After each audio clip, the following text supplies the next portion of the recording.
Baseline move. Crossover, step back, good. Gain of 5. Welcome to another episode of On the Block. I'm here with Zane, Brandon, Mike, and Ron. Guys, let's talk about the Chicago Bulls, how they managed to be consistent with all their injuries, and also the rise of Jimmy Butler, who held out with that contract negotiations in the preseason, and he's proven to be one of the best shooting guards in the league. I think that was a smart move on his part, especially with the new TV deal that's coming about that will be in fruition in the next couple of seasons.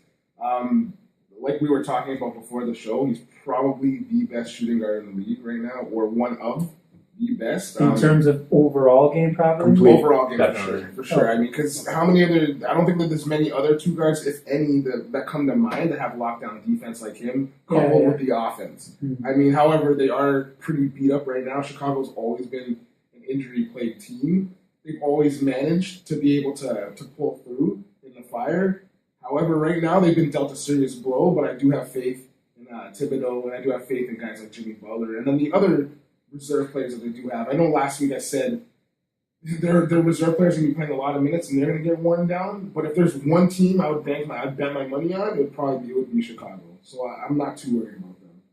That's a team that's been able to adjust with their reserve. They've had injuries after injuries every single year. And even the rookie on the team, Nikola Mirotic, he's playing arguably top 3 rookie this season so far. And he stepped up huge with the huge injury to Todd Gibson. So Derrick Rose not being there. Jimmy Butler, like you said, has been absolutely amazing. Candidate for Defensive Player of the Year. Plays both sides of the ball. I'm expecting him to get a really big contract. Something close to like what Eric Bledsoe got. I think he's totally justified it. Yeah, we talked about that. He's picked it up on both ends of the floor, like you said. He's averaging 20 points with this team that's depleted. And now Mike want to talk about Cleveland, a team that's going to challenge for that division. It seems like they've got it in order right now. Cleveland's going to be all right. You know, it's early in the season when you have a team that's, I wouldn't say brand new with a lot of their pieces, but when you have a guy like LeBron James, everything is going to change. And everybody's role is going to be different. Instead of going with Kyrie or with Dion, everything now revolves around LeBron James. The most important thing for that team is that they lock in defensively. You know, offensively, at some point in the season, everything's going to be all right. They're going to find their game. LeBron's going to step up, and he will be that number one guy who's going to take charge in every game. Kyrie, he will play off LeBron, but the most important thing that I find they have to do is make sure you get Kevin Love established in the game early. Let him get his touches. Let him get some points in the paint. He is going to spread the floor, but overall, just make sure he's getting easy baskets. Like I said, defensively, on the block and on the perimeters where they're going to have to get stops if they want to be successful. But I think eventually they will do it. When is a big question. I'm not really sure they're really playing for where they want to be in the standings right now. Obviously, you do want to be a top 4 team because you do want home court advantage when they make it to the playoffs, because they will make it to the playoffs and they'll be good. But where they're going to finish right now, it's up to them. I mean, they still have a lot of improving to do, but I'm pretty sure everybody knows Cleveland's going to be just fine. They'll be fine. And I think Washington's another team that a lot of people had being a top 4, top 3 team in the East.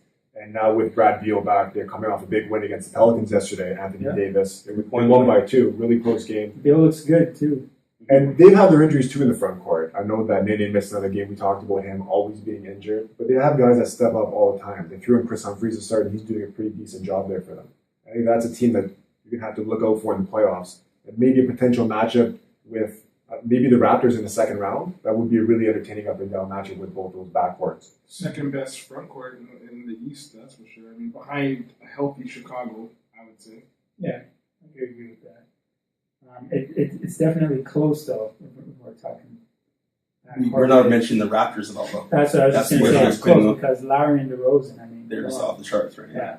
But they're different. I feel like Lowry, DeRozan, and John Wall and Bradley Beal, kind of apples and oranges in a sense. They're both effective, both sets of backcourts, but they both score in different ways. Mm-hmm. Whereas John Wall, baseline to baseline, much faster than Lowry is.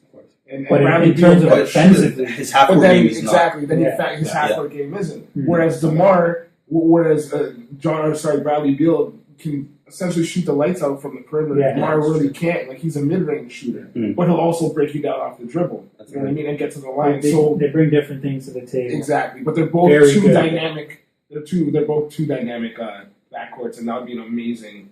That'd be an amazing playoff with those two backcourts. Something that we envisioned last year would happen in the playoffs. I wish it did happen. with Toronto and Washington. But once again, if they meet this year, it'll be a really, really big matchup for sure. And I guess the only other team to challenge that division you would think would be Miami, at least right now. And Miami, Dwayne Wade, I think, has missed the last 7 games. He's back tight against the Knicks. Yeah. But that's another team that might be able to challenge. And we thought Charlotte would, especially after last year. But like you were saying before, they've really struggled out the gate. They got blown up by 30 points in Atlanta yesterday. What do you think's wrong there? The Hornets are not what we thought they were. Let's say right now. Steve Clifford, who was the head coach, said it's all on him. They're actually 13th in the Eastern Conference right now, sitting at 4-13. Bringing in, being a team last year had a 22 game breakout in a sense. They won a lot of games last year to get that 8th position.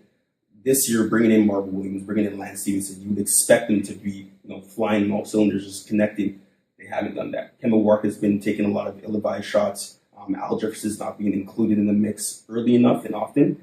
I just think they need to figure out something before they head into that home stretch. Where now that you say that, it's also like Lance Stevenson really didn't understand how much those Indiana Pacers, guys like Paul George and Hibbert, how much better they made him. Because it does make a difference who you're playing with. Right? It went both ways because he also had a lot of triple doubles and he got everybody else involved. Yeah, with that that's offense. true too. Yeah. But I think that the problem with Charlotte is their defense. Yes. And last year they were one of the top teams defensively, and this year they're near the bottom in almost every category, including points. And let's be honest, they haven't drafted the best, even though they had the addition of with Marvin Williams and they've signed Lance Stevenson.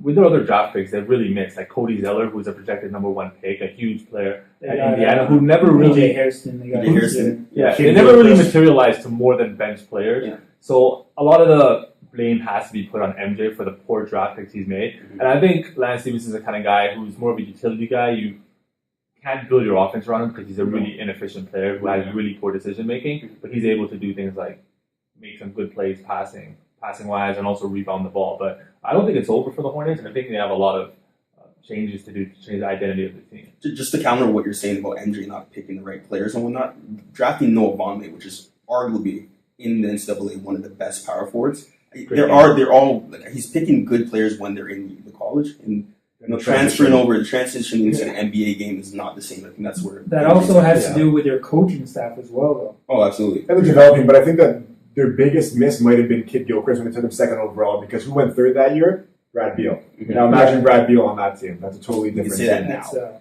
Well, of course you can, but I'm just saying that's a big miss. That's probably their biggest miss that they had. His draft history, even going back to Adam Morris and Kwame Brown, has been questionable. So this isn't something new with MJ. I think he's been given the benefit of the doubt, obviously, because he has a large stake of ownership in the team.